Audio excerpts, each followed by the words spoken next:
Growing up, my grandmother had one strict rule at the dinner table. Always leave one bite on your plate. It didn't matter if it was rice, soup, or even a single piece of bread, no meal was ever to be finished completely. I asked her why once when I was about 8. She just shook her head, her wrinkled fingers tightening around her spoon. You must always leave something behind, or he'll think you're inviting him in. I pressed her for more, but she refused to explain. The way her voice wavered, the way her eyes darted toward the darkened windows of our small home, it was enough to shut me up. I assumed he was just some folklore monster, like the Aswang or Manananggal, something made up to scare kids into obedience. But even my parents obeyed the rule. My father, who never believed in ghost stories, always made sure to leave one last bite. So I obeyed too. That was years ago. I live alone now, in a small apartment in the city, far from the quiet countryside where I grew up. Life gets busy. Old habits fade. Last week I had a long day at work and came home exhausted. I microwaved some leftover chicken and rice, then plopped onto my couch to eat in front of the TV. I was so distracted that I didn't even realize I had cleared my plate. At that moment, something shifted. It was subtle, just a strange crawling sensation down my spine. Not fear exactly, but wrongness, like an unseen weight pressing against my shoulders. I laughed at myself. I was being ridiculous. I put my plate in the sink, brushed my teeth, and went to bed. 3:12 a.m. A sound woke me. Soft at first, then growing louder. Silverware, clinking against porcelain. My stomach tightened. My apartment was silent otherwise. The sound was coming from the kitchen. My breath hitched as I sat up. I told myself it was nothing. The sink settling, my mind playing tricks. But something deep inside me knew better. I climbed out of bed, stepping carefully over the creaky floorboards. The apartment was cold, much colder than it should have been. I reached the kitchen doorway and peered inside. The air left my lungs.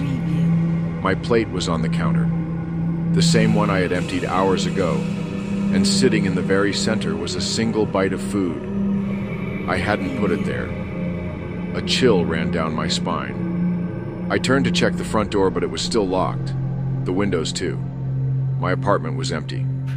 Or so I thought. Then I heard it. The sound of chewing, wet, smacking, hungry, and breathing. Hot, damp breath brushed the back of my neck. I turned so fast I nearly tripped, but there was nothing behind me. The light flickered. The air grew thick, suffocating. The smell hit me next, rotting meat. And then a voice, low, whispering, right beside my ear. "You forgot my share?" My entire body locked up. The room around me warped. No, not the room. The air itself. The shadows in the corners seemed deeper now, stretching toward me like grasping fingers. And then, pressure. A deep, sickening weight pressed into my stomach. I gasped, my hands flying to my abdomen. Fingers. Long. Yellowed. Jagged. They weren't cutting. They were pulling. Something warm and wet spilled down my legs. I choked, my vision tilting, my body convulsing. The fingers inside me twisted, yanking something loose, something important. I collapsed, my head striking the floor. The world blurred, swimming in and out of focus. My breaths came in ragged, wheezing gasps. I tried to move, but the fingers still held me, caressing, exploring, taking. Through my fading vision, I saw it. A shape, impossibly tall, its limbs too long, its head tilted at an unnatural angle. Its eyes, black voids, hollow and dripping, stared down at me. It smiled. And then, darkness. I woke up in my bed. Sunlight streamed through my window. My heart pounded, my body drenched in sweat. I sat up too fast, nearly throwing up from the nausea. My hands flew to my stomach. No blood, no wounds, just a dream. Just a horrible, horrible dream. I let out a shaky breath and swung my legs over the bed. My body felt wrong, weak, empty, like something inside me was missing. I forced myself to stand, and walked to the kitchen.